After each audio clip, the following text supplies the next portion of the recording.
Scott Dochterman. Chad Leistikow. Together on one pod, talking odds and all things Big Ten. Powered by GameDay Men's Health, with locations in Ankeny, West Des Moines, and North Liberty. From the Channel Seed Studios, this is Legends and Listeners. Exclusively on Iowa Everywhere.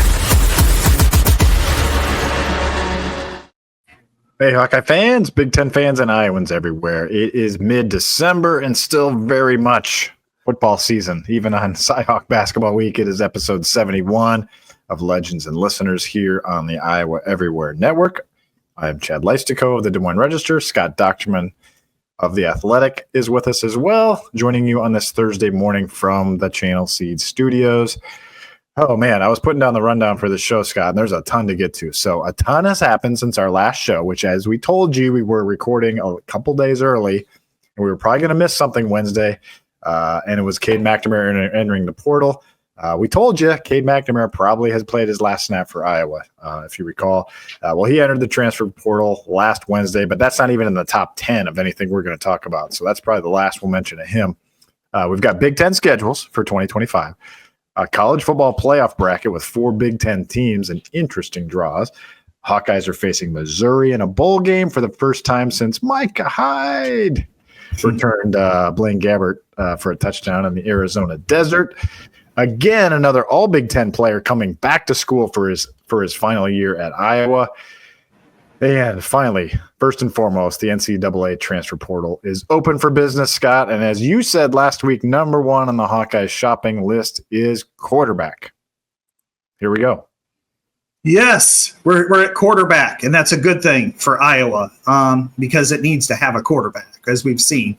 As of right now, and just going off what 24/7 has, because I use a spreadsheet for this, 117 quarterbacks are listed in On3, I should say, their website for number of quarterbacks. And that doesn't include, I know of at least 5 others who are in, or have not been listed yet. So looking at Iowa, Chad, this has been a wasteland of epic proportions when you talk about quarterback. The last 3 years, I think there's a total of 9 quarterbacks have hit the portal. Since 2017, every single quarterback that they brought in as a freshman has hit the portal, including Spencer Petras. And then you bring in guys from the portal, Cade McNamara, Deacon Hill. They've hit the portal too. The only one right now that's standing is Brendan Sullivan. So that is scorched earth if we've ever seen anything. We haven't seen anything like this since, the Napoleon invasion in 1812 of Russia. So I think right now, Iowa does need quarterbacks. Good thing for them is I think they've got a guy who can spot good quarterbacks in Tim Lester, and he's got one coming in tomorrow. Or today, I guess. Or today. He can fly in today. As always, we recorded Wednesday, but we have it for you first thing Thursday. Yeah, Hank Brown. Let's talk about Tim Lester. Let's talk about Hank Brown. Interesting connection there, obviously. Hank Brown's family knows Tim Lester's family. So there is a connection there. They both went to Wheaton Warrenville South. Mutual interest. It seems really, really, really plausible as long as, as long as the official visit doesn't go poorly, that Hank Brown will probably end up being a Hawkeye. So who is Hank Brown? So he's a Auburn redshirt freshman. So he will have 3 years of college availability remaining. Pretty decent numbers, 65+% passing. Started 2 games this past year, 6 touchdowns, 3 interceptions, like 10+ yards per attempt. Again, small sample size here, but what you're looking for if you're Tim Lester is traits, and he's talked about that. People ask me, well, what is he looking for? Well, he told us what he's looking for. He's looking for guys like Kirk Cousins who throw the ball on time, and he knows how that they throw the ball on time based on their film, and that's more of a natural thing. You can coach footwork, he says, but just that ability to throw on time. So we have to assume that he likes what Hank Brown has showed on film, and he's 6'4", 208, seems to have some mobility. I mean, he started for an SEC team this season twice. And then he threw 3 interceptions and then got benched and really didn't play again. And Peyton Thorne was Auburn's starter, and that was kind of a little bit of a dysfunctional team all year. And Peyton Thorne's not a bad player, so it's not like he was. It's not like he was Deacon Hill, so, right? No, So I feel good about him, but at the same time, I don't think he's the only quarterback that I was going to pursue in this whole deal. And so, but let's start with, I don't know, where do you want to start? Do you want to start with the Lester side of this or the Brown side of this? What are you thinking about right now, Scott? Well, I think we should start with Tim Lester. And I think when you look at him, this is his show now. And I know people don't want to believe that. And I understand that. I understand the skepticism, cynicism even over this, because what we saw with in the previous coordinators, whether it's Greg Davis, where he's trying to marry the zone scheme with his passing scheme, which did not work. Brian, which it seemed like Kirk really pushed in certain directions there. And then now, somebody else is coming in. Well, it's still Kirk's offense. Well, Kirk's still going to call on 4th and 1, and from the 41, he's going to punt, and it's going to drive you crazy. But that's the only part of it. He's not going to, Tim is going to call the plays. Maybe it's, hey, why don't we run here? He might throw a suggestion here or there. But I think going back to Tim, a guy who's been a quarterback his whole life. He was a quarterback growing up. He went to Western Michigan, had 4 solid years there. He's taught quarterbacks, coached quarterbacks, recruited quarterbacks throughout. He knows what he's looking for this offense. And I think even though the numbers in the passing game didn't speak to it, this was a much higher efficient offense than what it was previously. I mean, they went from 15.4 points a game to 28. That's a big jump. And I think a lot of it has to do with him and how he reconstructed the running game of all things. So in the pass game, he knows what he wants, and he knows he doesn't really have it here. I mean, I think Brendan Sullivan is a nice stopgap, and he's an occasional player, and maybe he could be a part-time player with 10 to 15 snaps a game if you're looking at it from his point of view. But if you want to play winning football with the schedule that they've got in 2025, you've got to have a guy who can sling it. Yeah, I want to start with Lester too. I'm glad we're starting here, because I feel like that's probably the biggest off-season headline. I guess people maybe didn't quite grasp it during the season, but this is completely Tim Lester's show, and it's clear that it's Tim Lester's show on lots of levels. Number one, Ferentz doesn't know how to run the Shanahan offense. So, I mean, there's really he can, it marries well with the zone running scheme. Yeah. So there is some symmetry there, and that's great. That's great because it doesn't change as much how the Iowa teaches how to block, all that stuff. And it gives but it's his offense. And most importantly, the thing I love the most about what Iowa is doing and really completely handing the keys over to Lester. I know people don't think that. I realize people can be skeptical that's not the case, but that's what's happening. And that's why you're seeing every single one of Brian Ferentz's quarterbacks is gone now. All of them. And that includes Cade McNamara, includes Marco Linez, includes James Rezar. Go down the line, or John Budmeier's quarterbacks, frankly. They're all gone. These are all now Lester quarterbacks. Now, Sullivan, is he a Lester quarterback?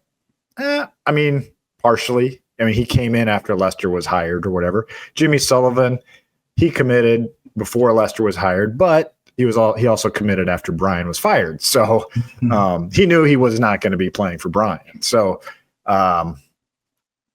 it's a completely different room, no matter what, no matter who they get after this, Scott. And I'm going to say they get Hank Brown. Okay. Well, it's not for sure, but let's just say they do. They've got Brendan Sullivan, Hank Brown, Jackson Stratton, who, let's give Lester a little credit here. He basically, took like a Moneyball strategy almost, found like discarded parts elsewhere, you know what I mean? And just found somebody that could function. And if he doesn't get Jackson Stratton, my God, where are they? I mean, they're 6-6. I don't know who's, Kyler Girardi or whatever. Kyler Girardi is going to be, trying to throw passes or whatever. It would have been real ugly, and Jackson did okay. His numbers are not bad. So I think even that sample size, Scott, with Stratton, it wasn't like great, but with a little bit of teaching and a guy he kind of handpicked out of the walk-on pile that nobody else wanted, and turned him into a guy that's now 2-0 as a Big Ten starter. Hasn't turned the ball over once, hasn't thrown an interception. Like, I just give him a lot of leeway here, Scott. And I think hopefully, for Iowa football, like, patience does pay off here, because this wasn't going to be a one-year fix, but he did the best he could, I feel like, in 1 year. And now I know he's excited about what's to come in this quarterback room. It's becoming his room now, and that's good. Yeah, and that's, I've heard a lot of people complain about the transfer portal and NIL and everything like that, but I look at it as nothing to complain about, because it's part of life. First of all, you just got to accept it and move on. But second of all is, where would Iowa be now without the transfer portal?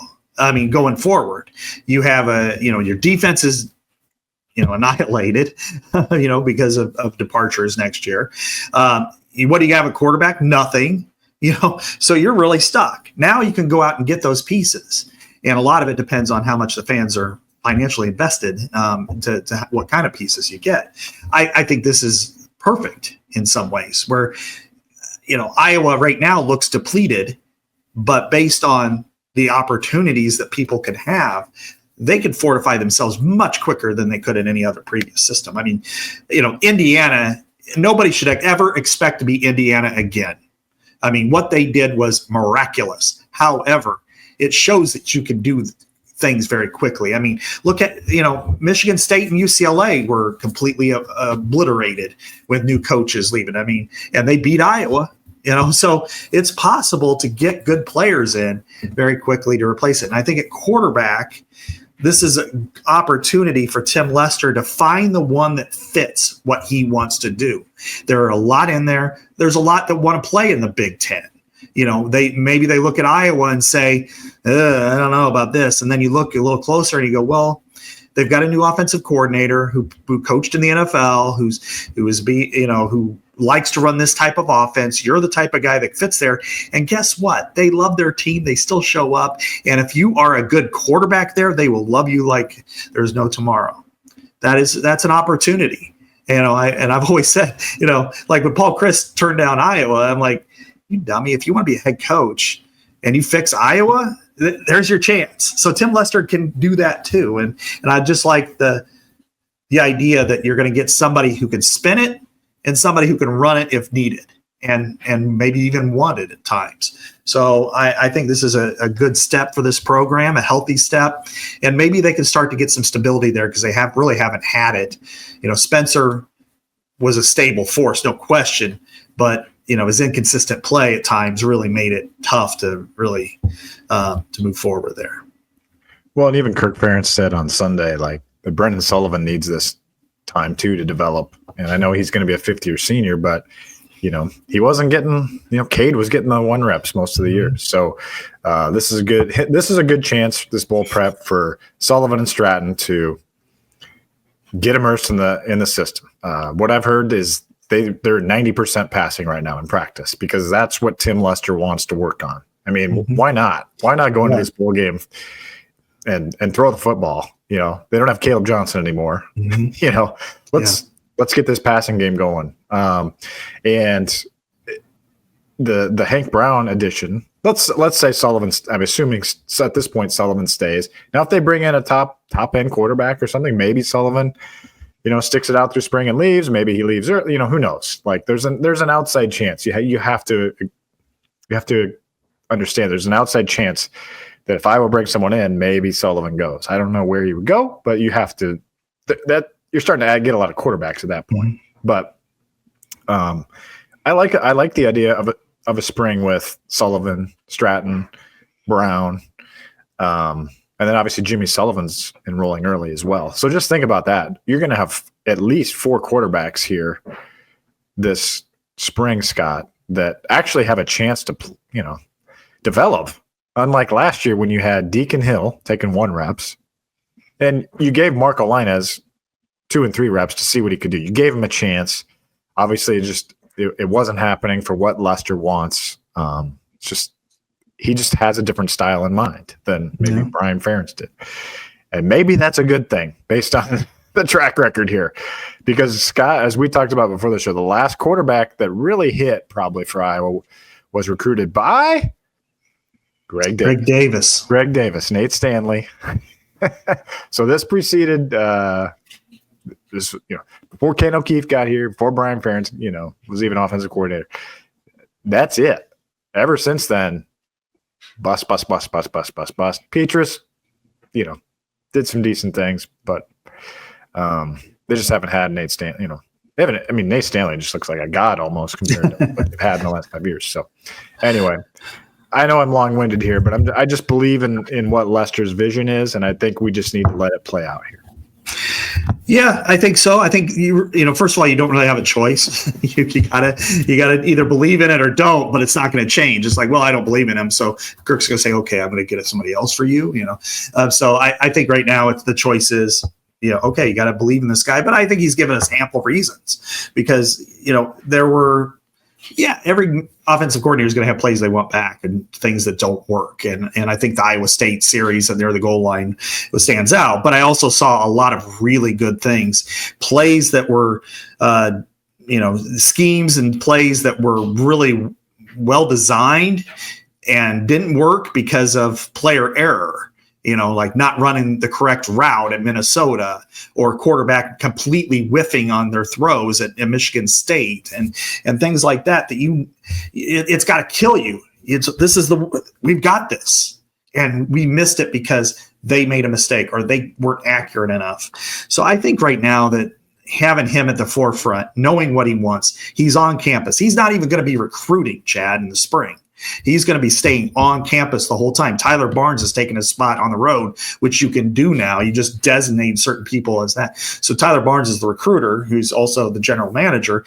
Tim Lester staying on to make sure that he's got all the trains running on time on offense because he had no time last year. I mean, it took forever to hire an OC, and it was like 3 or 4 weeks on spring football. And then, oh, by the way, you had Deacon Hill, who was just basically just get us through the spring and then hit the portal Deacon, that they were, and then Marco and what have you. So I think, and let's kind of transition this over to Hank Brown.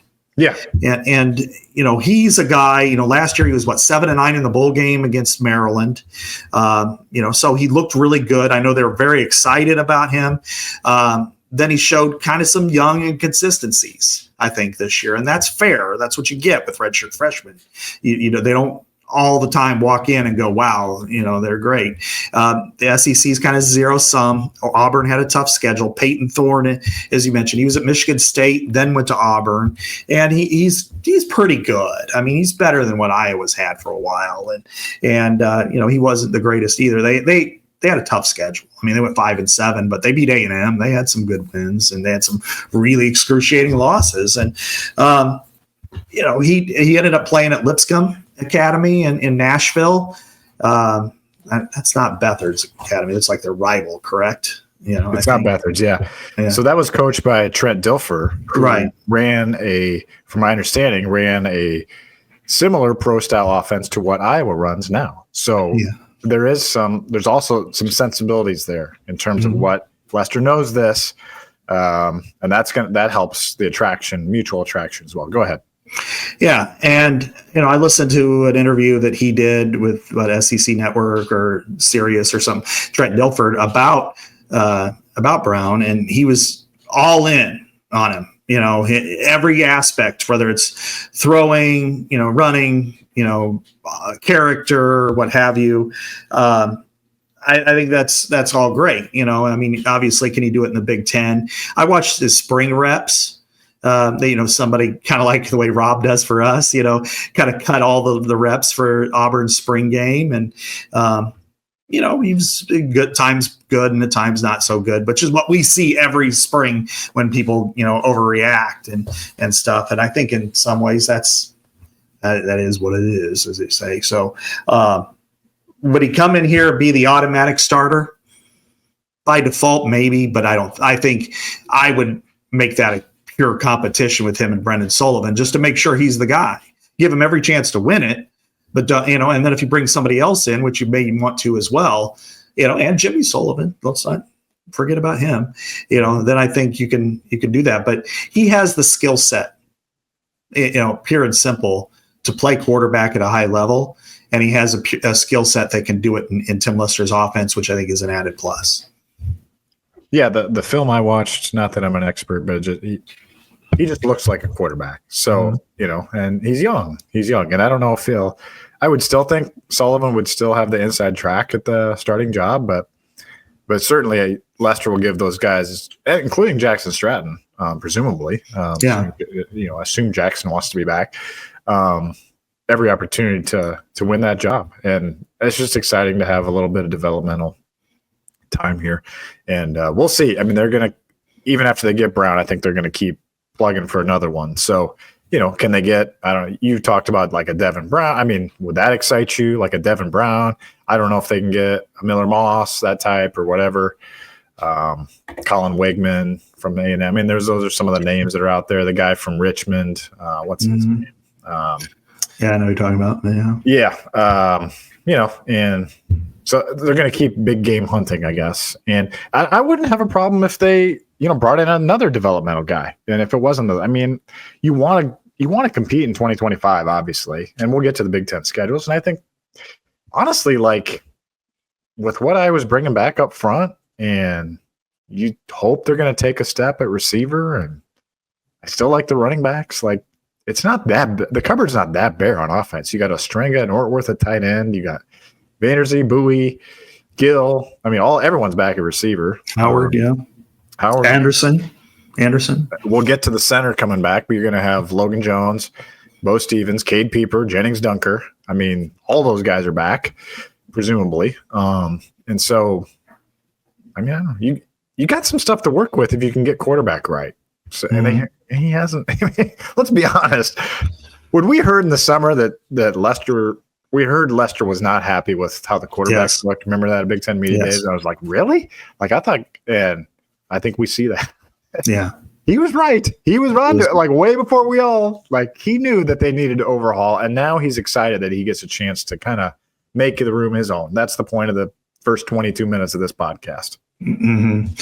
Yeah, I mean, we'd heard that, and at first you kind of bristle at it, because hate to say it, but sometimes, everybody goes into August kind of not trying to sell the program, but I think everybody wants hope, and sometimes we write hope, about what this team is capable of doing. Nobody wants to read, "Oh, this team sucks," and I think they're gonna, I mean, nobody likes Eeyore, so nobody's gonna want that for. I mean, you can be realistic, and that absolutely is the case. But I think what you want is give me a reason to care about this team. What do you think the bright side is? If things play out right, can this team do X? And that's kind of where we write. I mean, okay, this Cade McNamara, he's coming off an injury, but he had a good career at Michigan.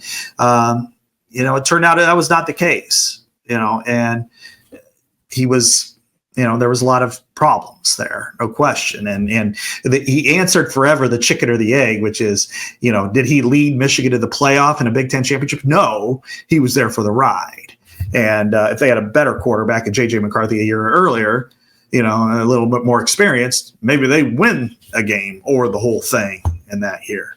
So, but anyway, I think with Tim Lester, he's got a chance now to remake the room, make it better, because with as many departures as you have on defense, you're going to need your offense to do something more.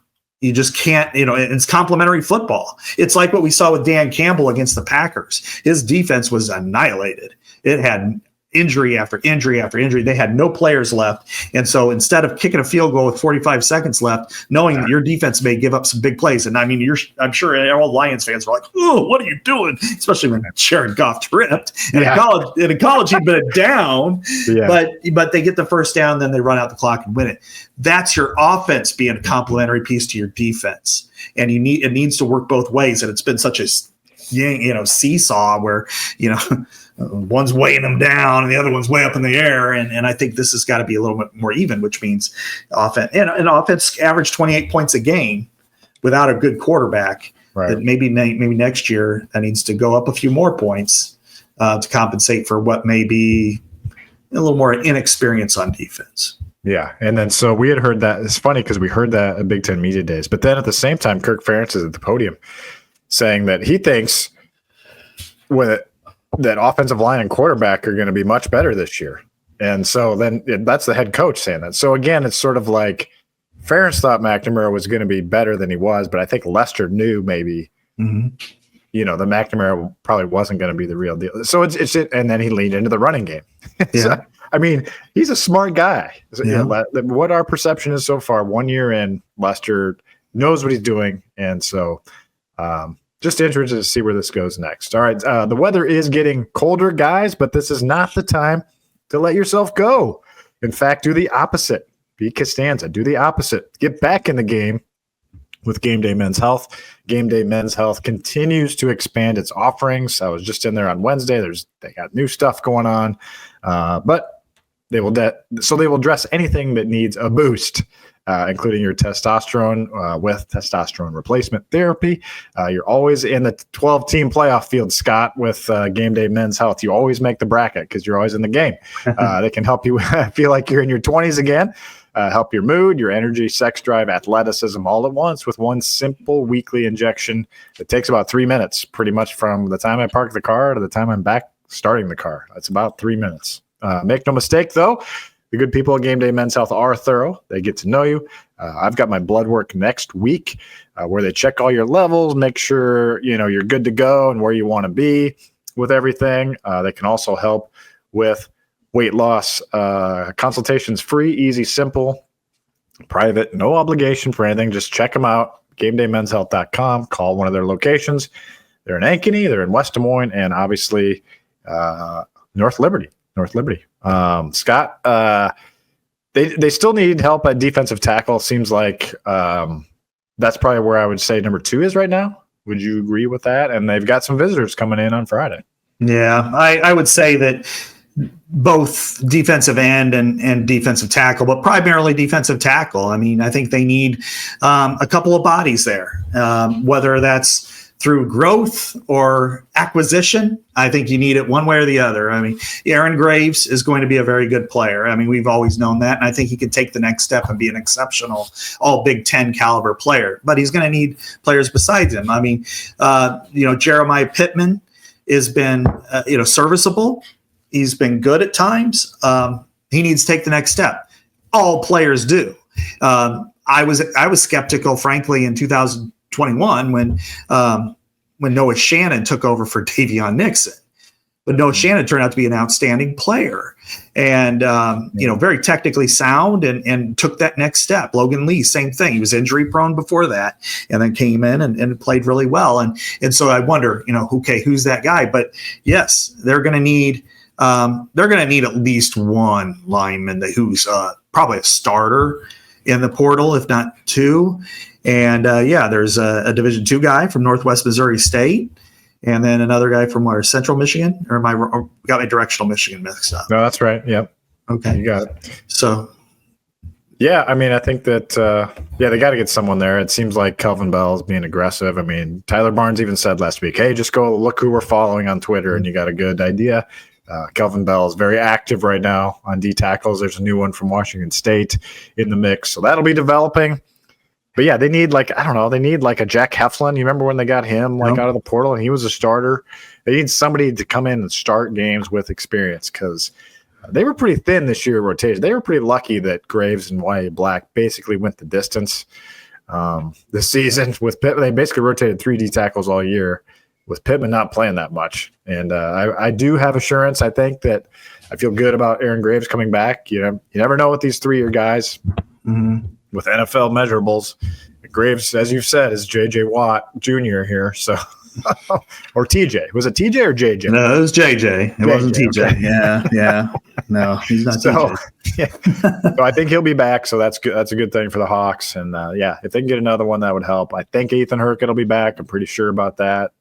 Not done, but if he comes back, that's good. But they still probably need some help there, but probably less help. So D tackle to me is one. But Scott, on the other side of the ball, Logan Jones, kind of knew that was coming, but man, what a big, every year it seems like some stud comes back for another year. I'm thinking back to, even Jack Campbell Sam Laporta, Riley Moss. I mean, some of those guys, Jay Higgins. I mean, all the guys that came back this year, but Higgins especially. Lachey obviously was a big one. But it seems like every year Iowa brings back one of these guys. So credit to Brad at the Swarm. I mean, that's a big help. I mean, having that is a huge deal. I mean, you're an NFL guy, Scott. Like, I'm still surprised, though, Logan Jones didn't take the next, I don't know. Like, I thought he was going to be a draft pick. Am I wrong? Like, he looks like he's an NFL center to me. Does he need another year? I mean, where's he at there? Does he need another year? I don't know. I mean, I think it's, I would say I would leave that up to the strongest evaluators of offensive line. I think, though, he's probably, if I was to guess him coming out, he's probably somewhere between rounds 5 and 7. And and then of course it depends on measurables and, arm length and kicking. He can't kick inside any further than center. So, so he doesn't have a choice there, but he played really well this year. I mean, he was one of the highest rated centers in the country. I think he's, here's where NIL does help, that if he didn't have that option with financial gain, then he probably would be off. I mean, you look at, I think another perfect example of that is Nick Jackson, that, without any kind of financial gain, I mean, he made more money here than he would have in the NFL, because chances are because of his measurables, he's probably an undrafted free agent, which means he's probably getting a $10,000, $15,000 signing bonus, which, since it's a signing bonus, Uncle Sam takes half. And then you go to camp and you're cannon fodder, maybe get into 2 preseason games and get cut. And you hope that you make a good enough impression that maybe they'll think about bringing you back to a scout team. But Joe Evans barely made it into a scout team, and then he's been gone for several weeks now. And Noah Shannon didn't make it, So, but now he had the opportunity to come back, make money, and significant amount of money, for somebody at his age, and then play football. And I think that's with Logan Jones. Now, he wouldn't make as much as he would as an NFL roster guy, but he made plenty, for being a college student. So now right. I guess I would like to talk to him to find out, his significant other status. I wonder how much that had a factor, because he's getting married. Yeah. And I don't know if she's a student or they're trying to align something there, but that makes it easy when you're getting paid for it. Now, yeah, he's got a job. He's got a job by first year of marriage, Yeah. So good on him. No, he's a mature guy, one of our favorites that we deal with. He's great. Nothing but great things to say about him.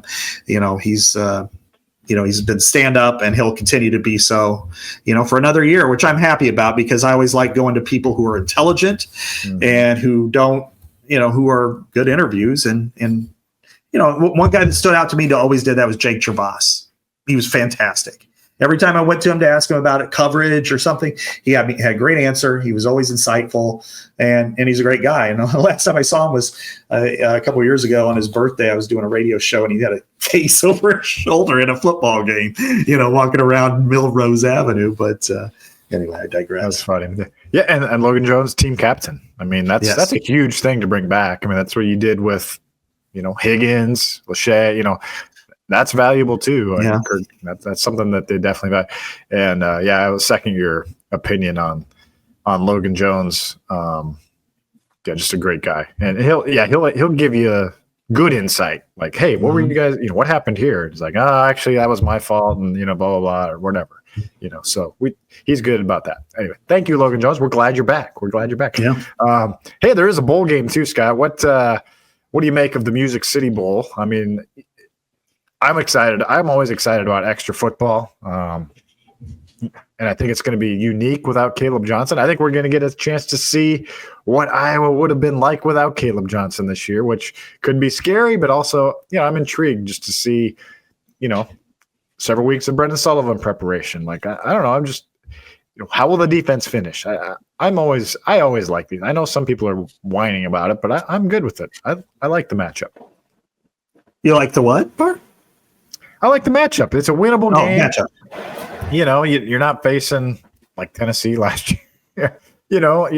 It's a game that can win. It's a game you can go feel good about yourself in this. They're still 3-point underdogs, but there's intrigue. There's intrigue for me. Just like even in 2022, there was intrigue for me. Like, wow, how is Joey Labus going to play at quarterback? Like, I had fun with. How's Xavier Wampa going to do in his first career start after Kayvon Merriweather opted out? There's tons of storylines, and I think it's fun. It's good, and I like how Iowa's treating it. It sounds like offense is just going. They're going passing right now. Defense has a chance to do what they always do and finish out strong.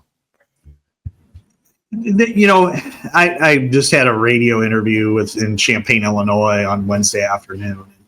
And I think it was kind of an old school poo-pooing opt-outs, and there needs to be a penalty and all that stuff because, Pat Bryant, who's a fantastic receiver, opted out for Illinois, Caleb Johnson at Iowa.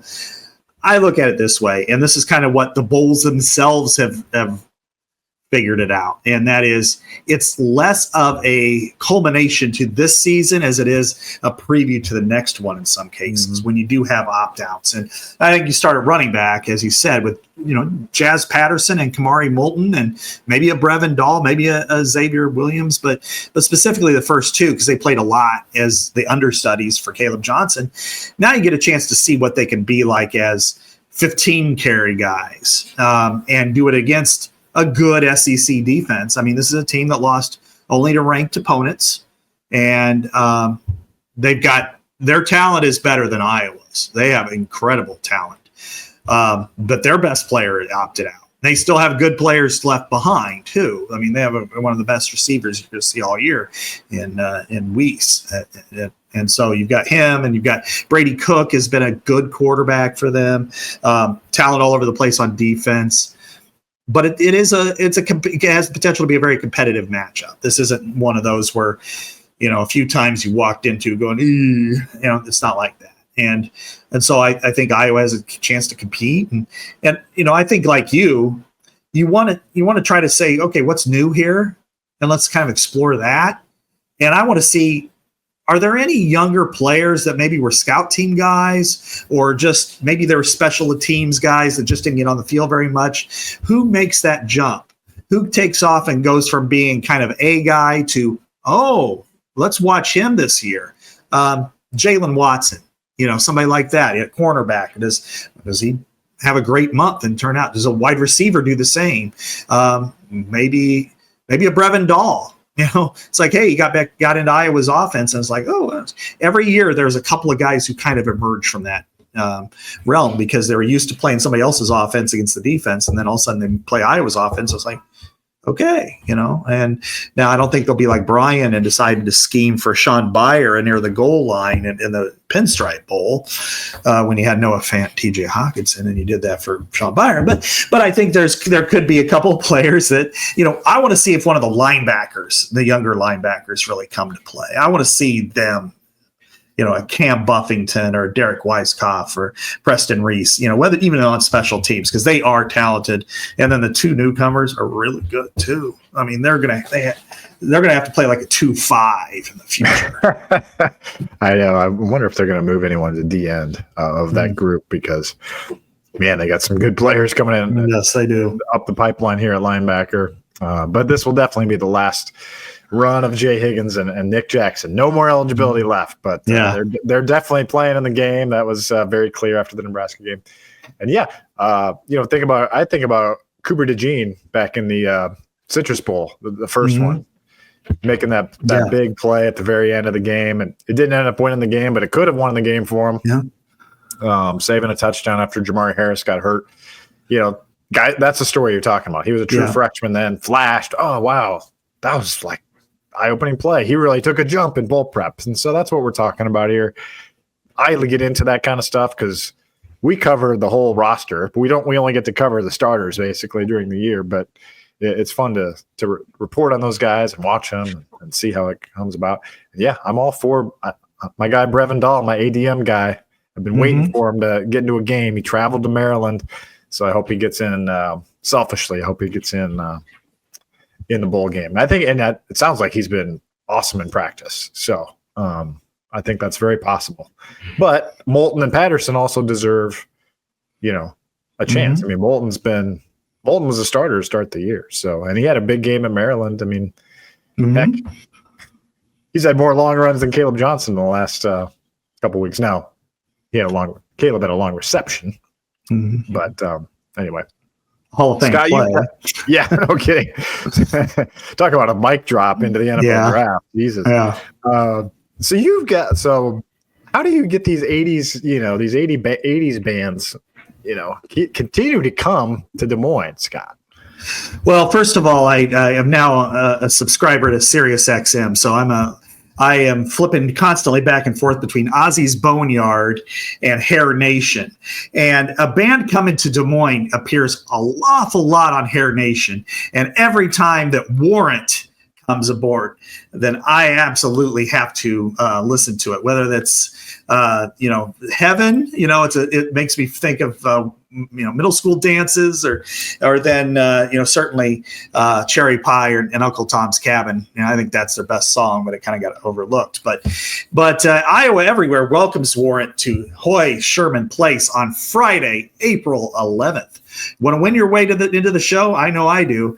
Go to iowaeverywhere.com and hit the contests tab, or you can go to iowaeverywhere.com/contest/warrant for a free entry and a chance to win a pair of tickets. We'll announce 3 winners right here on Legends and Listeners on January 8th.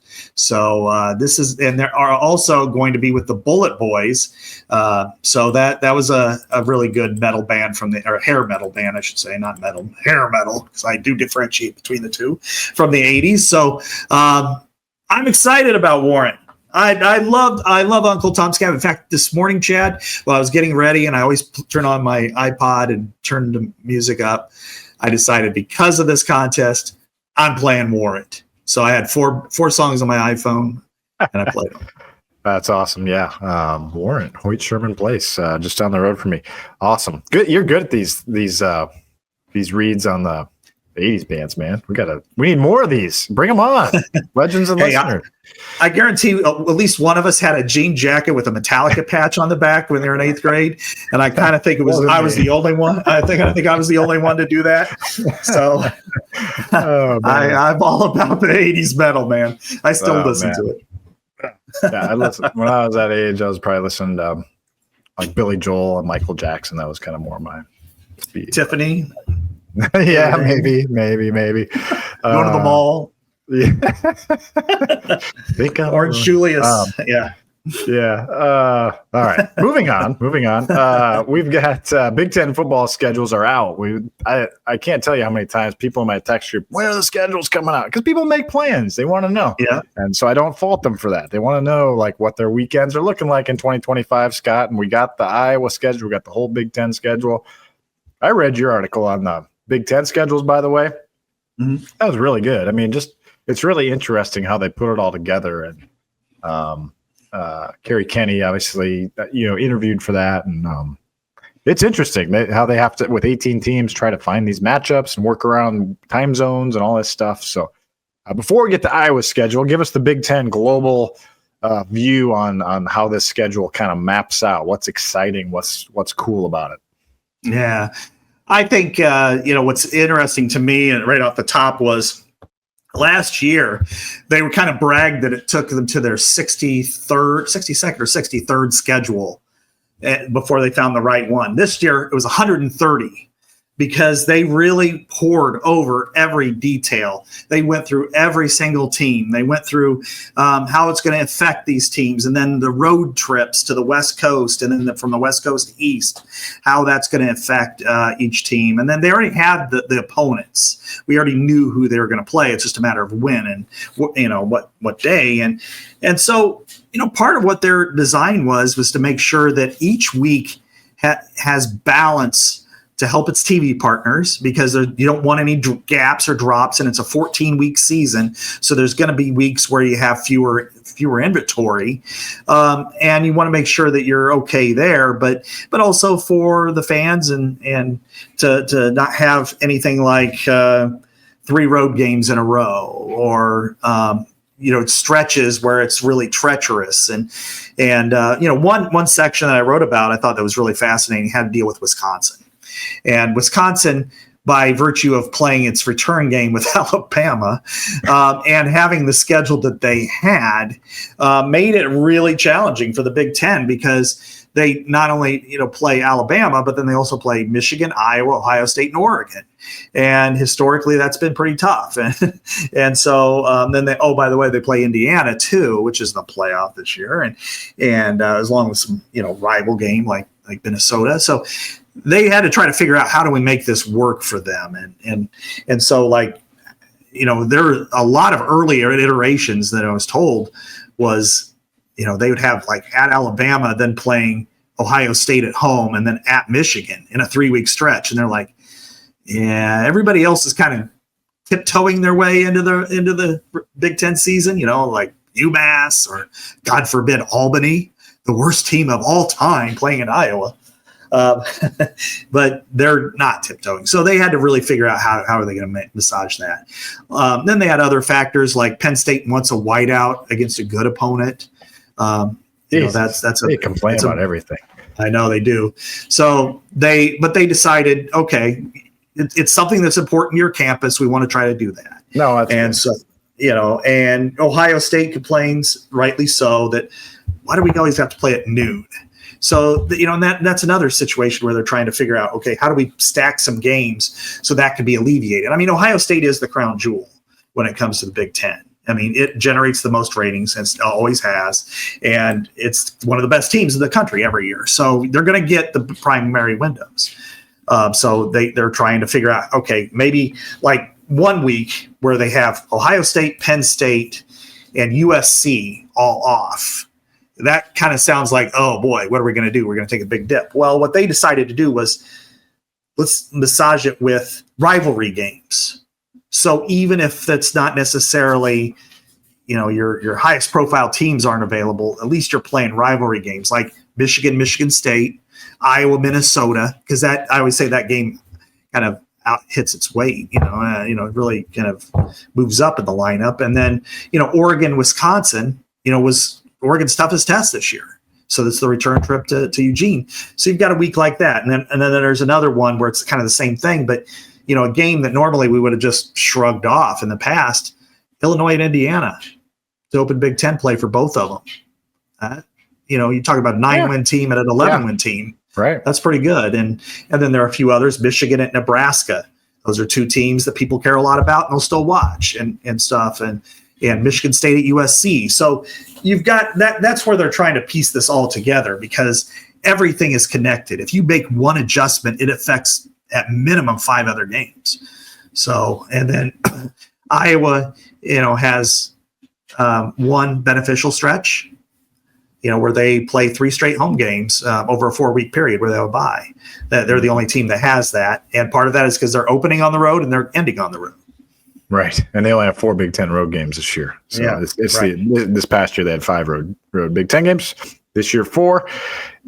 So you guys know the non-conference is, you already knew that. Albany at Iowa State and UMass. That's your first 3 weeks of the season. September 20th, you open at Rutgers. Then you're home against the Hoosiers. Signetti coming to Kinnick. And then you get your first of 2 byes. So there's that 5-game block Kirk will be talking about. I think it's, it's reasonable to think you might be able to go 4-1 in that stretch if you beat Iowa State, beat Indiana. I don't know how good Indiana's going to be, but I would guess they're well coached and they're decent. They're probably going to be good again. Maybe not great, but good. Then you get a 3-game block, and this is a toughie at Wisconsin potentially. We'll see how good they are. Then you're home against Penn State, home against Minnesota, then another bye. So you're getting a 5-game block, a 3-game block, and then your last block is 4. So I think Kirk's going to like the schedule, honestly. He likes to break it up like that. Then you're home against Oregon at USC. So you get another warm weather November game, which I like personally. Leaving potential cold for warm LA. Play didn't go that well this year for the Hawks, and then home against Michigan State, and then of course at Nebraska. And as you have pointed out to me, maybe one of these games does get moved to a Friday. That is a possibility. So don't necessarily book everything yet, right? Because it could one of these games could move to a Friday, like at Rutgers or something. You know what I mean? Like it could be a Friday. Probably not at home, I'm guessing, unless it's Albany. No. But I don't know. I'd make it on Friday for Albany, personally. And here's why. Let's say either way, let's say they win the bowl game against Missouri. Yeah. That breaks the record. So that way you put a record, they're going to win. They're going to win decisively. They don't. I don't know if he will break the record, but anyway, go ahead. You might want to if that happens. But in all seriousness, if they beat Mizzou and he ties Woody Hayes' record, that on a normal Saturday, it should get completely overshadowed. Right? I mean, it's an FCS versus a Big Ten team. It's going to be 11 o'clock on BTN the Ocho. But if you move it to Friday night on Labor Day weekend, then you give everybody a chance to talk about it, to celebrate it. Iowa has offered up 2 Fridays every year, Labor Day Friday and Black Friday, because as we know, with the hospital traffic, it's just too much to expect anybody to go to play on a regular Friday. I mean, and there are so many implications. It's dangerous. You have people who have appointments 6 months in advance for any of the hundreds of clinics and visits that they would have to reschedule. And then, for the university, that's costing you money too, because if you have to shut down the whole hospital system for a game day and a work day, that's be costing you $1 million. Yeah. It's funny. We have some people, we've had some friends that have gone from sports to across the river to where, and they're blown away, like from athletics to actually the universities. They're like, oh my God, this university is like, so much bigger than I ever realized. Like the money, just the girth of the University of Iowa is just, it outweighs football for, Friday football at Iowa. It just does. So anyway, go ahead. Yeah. So, so we're not just saying they're worried about hospital part. It's a big deal. Like this is big money. I mean, dummy on his couch looking at his cell phone going, oh, why can't they move their game against, Minnesota to a Friday? They should be able to do that. It's football, right? Well, yeah. People will die. And I don't mean that in a mean way, but it's true. And then you do look, I mean, if you take one work day out of the schedule there, that's going to cost you a lot of money and logistically is very difficult. And then the Big Ten realizes that. I mean, and then you look at the other 3 that kind of have that same dispensation, Ohio State, Michigan, and Penn State. Logistics are tough, no question. They have the biggest stadiums in the Big Ten. But the other part, and this is more relevant, is that the main 3 big networks that are paying everybody want one of those 3 teams every week. I mean, right, so right. If you're looking at Michigan and you're saying, yeah, why don't we just move the Michigan Nebraska game to Friday night? Well, that's not a good example. Michigan Wisconsin to a Friday night. Well, what if CBS wanted that? What if NBC wanted that? So that's why they kind of take what they envision as game 4 or 5. Sometimes it moves. Like Illinois Nebraska was a game that probably would have been on a major network. Worked out fine. But anyway, getting back let's put Iowa Albany on BTN Friday night. That's problem solved. But usually put like Michigan State on Friday. It's something like that. Usually Friday night. This year, let's do Iowa Albany. Let's have it on Friday night. And then you get an extra day to prep for Iowa State. So win-win, right? Yeah, and I think it'd be good. And not only that, newspaper guys would love this, but make it a later one. Make it an 8 kickoff. That's all right. Because that way you get Sunday a double header anyway. Yeah, Sunday paper anyway. So all good. So, have it at 8:15 start, and Michigan State, you could play Western Michigan at 5, 6 their time. And then here it could be, because Minnesota's game with Buffalo will be a Thursday game as well. So. Okay. All right. Yeah. Minnesota almost always plays Thursdays. All right. Well, tis the season. Yeah. Tis the season for Steeple Ridge bourbon. Steeple Ridge always delivers a high quality, delicious drinking, award-winning craft bourbon. I was reading up on some of their stuff today, and it's amazing. It's amazing. Farm to bottle, Steeple Ridge bourbon, just in time for the holidays. Treat yourself, treat your family. If you don't find it, Steeple Ridge bourbon at your grocery store, ask for it by name.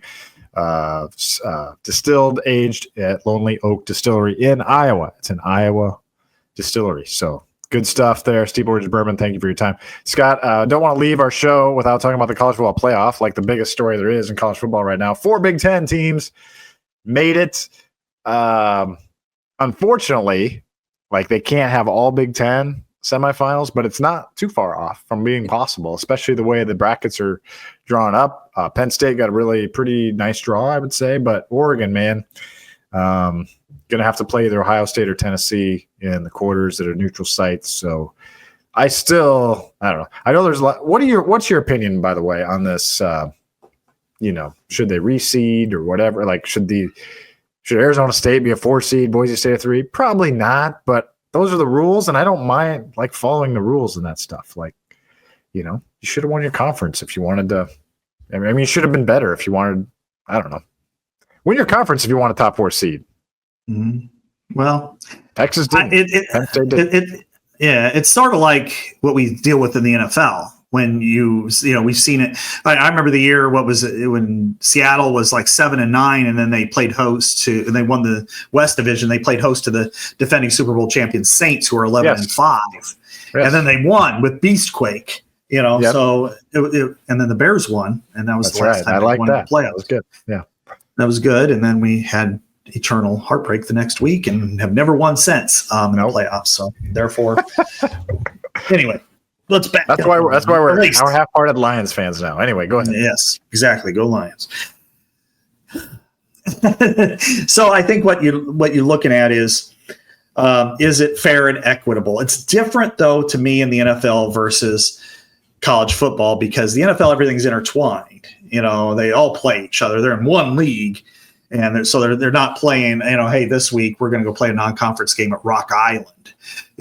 Or something, or Fargo, North Dakota. I mean, they're going to be playing within the league, and some divisions are tougher than others. I mean, the NFC North is very tough, and then the South and the West are not very tough this year. But that's cyclical.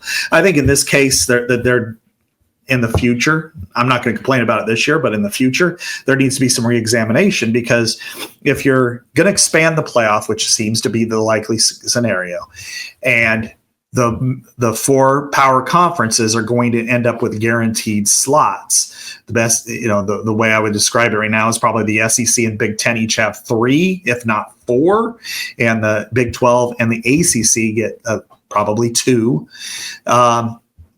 Then if you're at a 14 or even a 16-team playoff, I think then they need to evaluate the criteria for how you become a seeded team that high, because I think the 2 most talented teams potentially in this tournament could be playing in the second round at the Rose Bowl between Oregon and maybe Ohio State, or Tennessee for that matter, but certainly Ohio Tennessee's State. Pretty good. Yeah, Tennessee's pretty good. I could see them beating Ohio State, but so anyway, yeah, I think in this case, when you look at it, I'm glad they picked SMU over Alabama, because I thought SMU losing, going undefeated in your conference, losing on a 56-yard field goal in the game's final play, that shouldn't warrant you getting kicked off out of the playoff when the competition lost 3 times and lost to 2 6-6 teams, and one of those 6-6 teams they lost to, they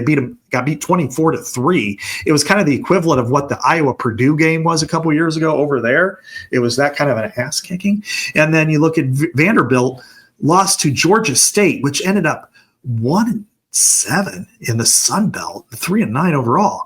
So you start to play that game, and it's like, that's not fair. I mean, SMU lost to BYU, which was 10-2, lost to Clemson, which was 9-4, but they're not 10-3, 9-4. Anyway, they and they're in the playoff.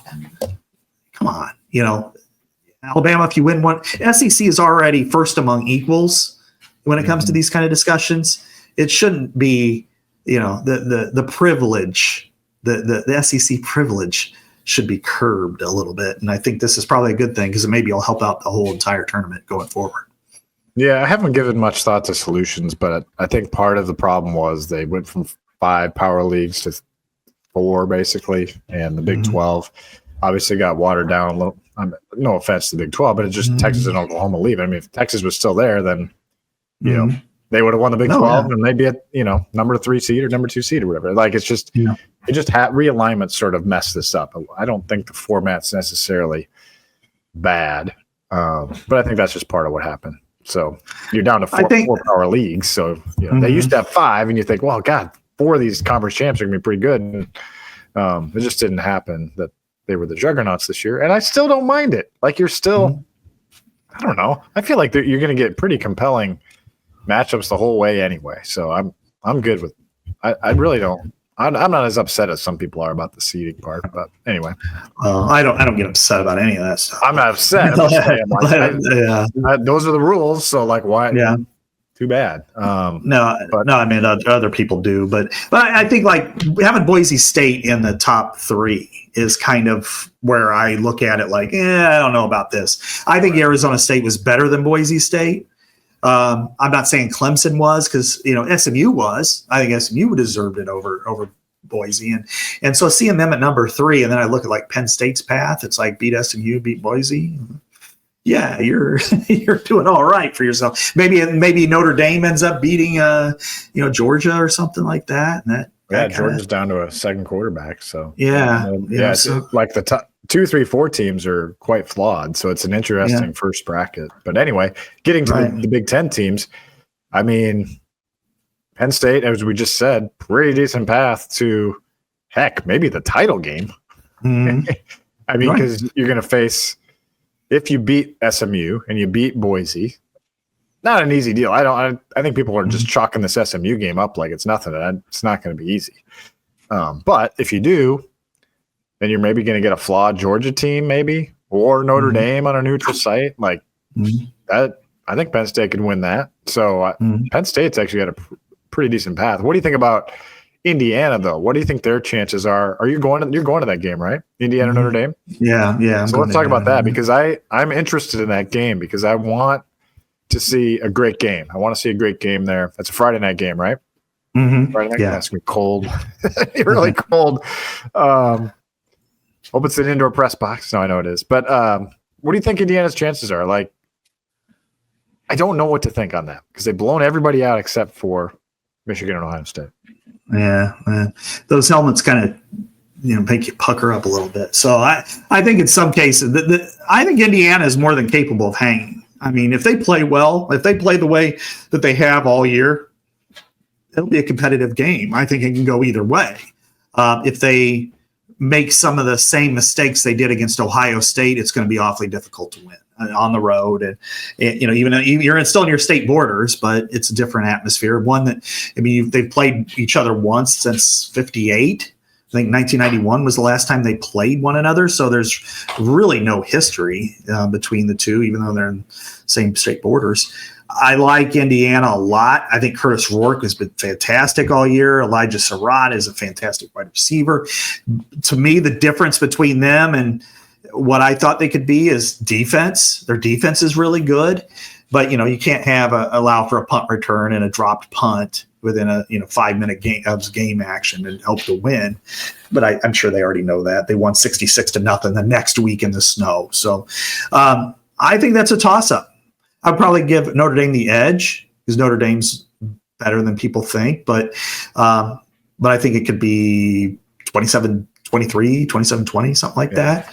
Irish are favored by 7.5, but that's why I wondered. I feel like it could be I still feel like people are under appreciating Indiana, but I wonder if I'm over appreciating them is what I'm saying. Because you know what I mean? Like, I've watched them play and they look great.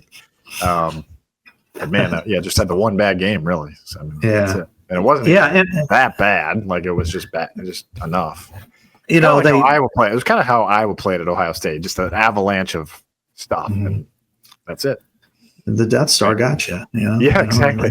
Speaking of the Death Star, my colleague Dargan says the pre-sale code got out to Vols fans, and so there's going to be a lot of orange in the horseshoe. Wow. And so good luck. And they're that's gonna be that's the blockbuster game of the first round, obviously. So the Fowler Herb Street game. That's gonna. I am concerned about Ryan Day's future if he doesn't win that game, and I think it could be a surly home crowd if things don't go well out of the gate. Whew. Yeah, as we know, that's the thing with love. The opposite of love isn't hate, it's indifference. And love and hate are the same thing, because they're both high emotions. And I think that's what could happen at the horseshoe, is if Will Howard throws another pick six to start the game. And then all of a sudden it's, 13-3 at halftime with, that Tennessee's up. The cheers will go to boos very quickly. And then the boos will turn to boos. And so, you're going to see a very surly place, no question. And if they don't win that game, it would be, I think it would be very difficult for him to come back, and he's been great, but they expect things differently. Think of Ohio State football the way you do Iowa wrestling. If it's one thing if you're in the championship hunt, or if Penn State's just a little bit better than we are. But what if they were 8th in the country? How long do you think that would last before things got to change? Yeah. And I think that's why you look at Ohio State or Alabama in that vein, that it's not acceptable. Yeah, I just wonder, like, if that $20 million roster or whatever, I mean, who knows how accurate that is, but let's say it is. I mean, if they're down, I can picture a scenario. They're down 21-0, just something bad, just, or whatever. And it's just not going well. It's like 3 hours of Ryan Day, like, looking up, you know what I mean? Like, it's just going to be torture for Ohio State fans. So, but this is the chance for him to go win the national title too. They've got a path. I mean, they were right there with Oregon. At Oregon, lost by 1 point. If they can win this home game, they get Oregon on a neutral, right? Would that be the Rose Bowl? Is that right? Yes. Yes. Okay. What a Rose Bowl. That'd be fun. Yeah. And then Oregon, Ohio State. Yeah. Right. Just like they would want it. Right. And then, and then maybe you get Penn State again in the semi, and I guess it wouldn't be the semis, would it? It would. No, it would be Texas and Arizona State winner, right? Texas, Arizona State winner. So you could. Oh, yeah. Right. Yeah, you're right. Yeah. Maybe they get Arizona State. I don't know. Like, they could run the table too. But anyway, it'll be fun. We got a couple weeks. Not too far off, though. Like, 1 more show. We'll be previewing that. So. Yeah, I mean, I was in Indy I covered the game, for the Oregon and Penn State game, and I was very impressed with both teams. Frankly, I thought they both played really well. I thought they competed, and Oregon is the most overlooked, really good team I can remember. We're talking about everybody else, but we're not talking about the team that's undefeated, that's taken out Ohio State, that's taken out Boise State, that's taken out Penn State, that's got electrifying speed. And a quarterback who can get the ball to anybody, anywhere, and a really good running back to go along with it, and a very opportunistic defense. So I don't think there is an infallible team in this tournament, but I also think that they're the best of all of them as we speak right now. It doesn't mean they can't lose. If they go play Ohio State in the Rose Bowl, they could lose very easily. But I think that on balance, they're the best team that's in the tournament right now. Yeah, I was really impressed with them. Really impressed. And I was impressed with Penn State, honestly, too. So, anyway, good show. We went long. Sorry, Aiden. I know you got to get moving here. But for Scott Dochterman, this is Chad Leistikow. Legends and listeners with you every Thursday morning from the Channel Seat Studios and only on Iowa Everywhere.